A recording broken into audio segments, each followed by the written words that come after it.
Home office deduction আপনি তখনই নিতে পারবেন যদি আপনার এই হোম অফিসটা মানে বাসাটা যদি রেগুলারলি বেসিসে আপনি যদি বিজনেসের জন্য ইউজ করেন এবং ডেডিকেটেডলি। চাইল্ড ট্যাক্স ক্রেডিট যেটা গত বছর ছিল 2000, এবার এটা হয়েছে $2,200, $200 বেড়েছে এই বছর। এবং তবে কন্ডিশন হচ্ছে এই চাইল্ড ট্যাক্স ক্রেডিটের যে child has to B under 17 years old. কারো যদি স্টুডেন্ট লোন থাকে, আপনি যদি পেমেন্টে না যান, আপনি কিন্তু ইন্টারেস্ট ডিডাকশনের সুযোগ নেই, যদিও আপনি জানেন ইন্টারেস্ট অ্যাক্রু হচ্ছে, কারণ you are not paying them. এখানে আরেকটা লাইন আইটেম থাকে হোম অফিস ডিডাকশন, এইটাও কিন্তু একটা মানে কি বলবো আইআরএস এর একটা স্পেশাল ফোকাস এরিয়া। যারা অনলাইনে বিজনেস করছে বা এরকম যারা ঘরে বিভিন্ন মালপত্র রেখে যারা ঘরে বসে অনলাইন বিজনেস করতেছে, ইভেন দেখা গেছে যে অনেকে দেখা গেছে যে ধরেন রিটেইল বিজনেস করতেছে, বাসার একটা পোর্শন তারা ওয়্যার হাউস হিসেবে ইউজ করে বা একটা পোর্শন তারা ইউজ করে বিজনেস পারপাসে। এখন দেখুন এই হোম অফিস ডিডাকশনের ক্ষেত্রে কিন্তু আইআরএস ন্যারোলি স্পেসিফাই করে বলা আছে যে এই হোম অফিস ডিডাকশন কিন্তু অনেকে অ্যাবিউজ করে এই লাইন আইটেমটা। অনেকে দেখা গেছে যে মানে তারা আসলে ইউজ করে না এই হোম অফিস, কিন্তু স্টিল তারা ডিডাকশন নিচ্ছে। যেমন উদাহরণস্বরূপ বলবো যে দেখুন এই হোম অফিস ডিডাকশন আপনি তখনই নিতে পারবেন যদি আপনার এই হোম অফিসটা মানে বাসাটা যদি রেগুলারলি বেসিসে আপনি যদি বিজনেসের জন্য ইউজ করেন এবং ডেডিকেটেডলি, মানে রেগুলার বেসিস এবং ডেডিকেটেডলি যদি আপনার বাসা বিজনেস পারপাস ইউজ করেন, তবেই শুধু প্রপোর্শনেটলি আপনি হোম অফিস ডিডাকশন নিতে পারবেন। বাট মানে টেম্পোরারি অথবা সিজনাল ইউজ করলে হবে না। যেমন ধরেন উদাহরণস্বরূপ বলবো যে আপনি ওয়ান্স এ ওয়াইল ল্যাপটপ নিয়ে লিভিং রুমে বসলেন, দুই একটা ইমেল রিপ্লাই করলেন, আবার বছর শেষে যখন ট্যাক্স ফাইল করবেন আপনার লিভিং রুমটাকে আপনার হোম অফিস হিসেবে ডিডাকশন দেখিয়ে দিলেন, সেটা হবে না। কারণ দেখুন এই যে একটা কথা বলা আছে যে রেগুলারলি এবং ডেডিকেটেডলি আপনার বিজনেসের জন্য ইউজ করতে হবে।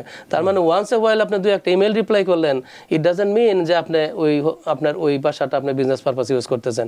সেই ক্ষেত্রে home office deduction will not be allowable. But মানে যেটা হচ্ছে যাই করা হবে অনেস্ট থাকাটা প্রয়োজন, সেটা হচ্ছে ব্যাপার। আমরা ট্যাক্সি ওয়ার্কার দিয়ে আলোচনা করলাম, ডেলিভারি এবং হোম অফিস নিয়ে আলোচনা করলাম। আসলে এই বেনিফিট তো আপনারা সব সিপিআর এবার এক সুরে একই কথা বলছেন যে হিউজ বেনিফিট। তো সেখানে একটা বেনিফিটের জন্য আমাদের কমিউনিটি অপেক্ষা করে, বিশেষ করে যাদের অনেক বেবি রয়েছে তারা আসলে হিমশিম খেতে হয় বেবিদেরকে নিয়ে। এবং এটা একটা ট্যাক্স রিটার্নের একটা বড় প্রাপ্তির টাকা, মানে প্রাপ্তির একটা বড় অংশ হচ্ছে চাইল্ড ট্যাক্স ক্রেডিট। এবার চাইল্ড ট্যাক্স ক্রেডিটের জন্য কোনো সুখবর আপনাদের কাছে আছে কিনা? হ্যাঁ দেখুন, ইতিপূর্বে চাইল্ড ট্যাক্স ক্রেডিট আমরা অনেকবার বলেছি। তো এই বছর কিন্তু এই যে চাইল্ড ট্যাক্স ক্রেডিট যেটা গত বছর ছিল 2000, এবার এটা হয়েছে $2,200, $200 বেড়েছে এই বছর। এবং তবে কন্ডিশন হচ্ছে এই চাইল্ড ট্যাক্স ক্রেডিটের যে child has to B under 17 years old. 17 বছরের নিচে যারা পাবে তারাই থাকবে, তারাই এই ক্রেডিটটা পাবে।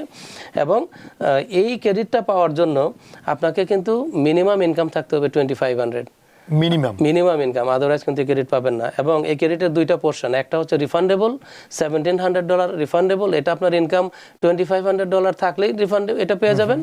আর 2200 তারাই পাবে যাদের ট্যাক্স আসে ইনকামের উপরে, বাকিটুকু ট্যাক্সের এগেনস্টে অফসেট হয়, যেটাকে বলে নন রিফান্ডেবল।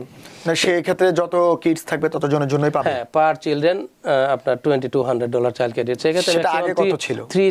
3 চিলড্রেন পর্যন্ত পাবে। আগে যেটা ছিল $2,000, এটা মাত্র $200 মাত্র হলো। যদি যাদের 3টে বেবি আছে $600 পারবে। সো এটা একটা গুড নিউজ।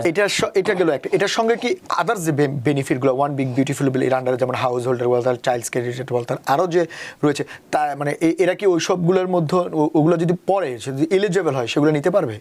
হ্যাঁ, ডেফিনেটলি। মানে একজন পার্সন যেমন তার হয়তো একটা সে উবার ড্রাইভিং করা, বা আপনি যেটা বলেন সে একটা এবার প্রপার্টি কিনলো, ক্যাপিটাল গেইনের উপর একটা বাড়ি কিনলো, তো ওই মানে নট উবার ড্রাইভার বা ট্যাক্সি, সবার কথা বলছি, যে যারা বাড়ি কিনছে বা ট্যাক্সে স্টকে গেইন করছে, তারাও কি সুবিধাগুলো পাবে, বা এরাও কি এটার সঙ্গে ইনক্লুড হবে? হ্যাঁ, আপনার যে বেনিফিট আছে, not only limited to one benefit, আপনি সবগুলো এনজয় করতে পারবেন ইফ ইউ কোয়ালিফাইড। সেই ক্ষেত্রে আবার আরেকটা প্রশ্ন, যে কি ভদ্রলোকের আরেকটা প্রশ্ন ছিল যে স্টুডেন্ট লোন ইন্টারেস্ট।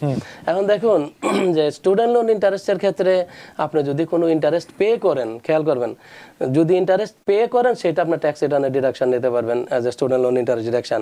কিন্তু আপনার ক্ষেত্রে আপনি কিন্তু পে করছেন না, সেই ক্ষেত্রে আপনার ইন্টারেস্টটা কি হচ্ছে, অ্যাক্রু হচ্ছে।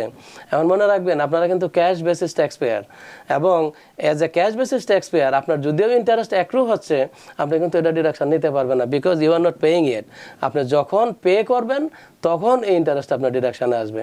তার মানে কারো যদি স্টুডেন্ট লোন থাকে, আপনি যদি পেমেন্টে না যান, আপনি কিন্তু ইন্টারেস্ট ডিডাকশনের সুযোগ নেই, যদিও আপনি জানেন ইন্টারেস্ট অ্যাক্রু হচ্ছে, কারণ you are not paying them, it is just accrual basis.